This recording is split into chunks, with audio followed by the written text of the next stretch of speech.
जय जोहार। आप मन देखा तो न्यूज प्लस 21। मैं हूं आप मन के संग ललिता चक्रधारी। देखो बिहिनिया के 10 बड़े खबर। आज ले फिर बस्तर दौरा में रही मुख्यमंत्री भूपेश बघेल।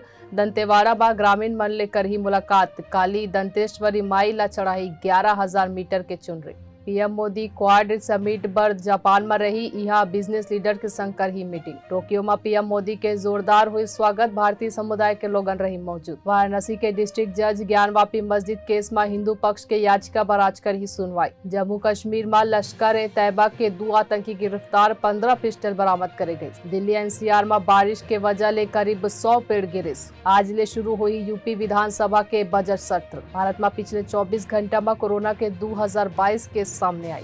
कनाडा में भयंकर तूफान ले 8 लोगन के गई जान। विमेंस T20 चैलेंज के पहला मैच सुपरनोवाज और ट्रेवलर्स के बीच शाम 7:30 बजे हुई। ऐसे ही जानकारी ले लगातार अपडेट रहे पर देखत रहो न्यूज प्लस 21 आप मन के हक के बाद।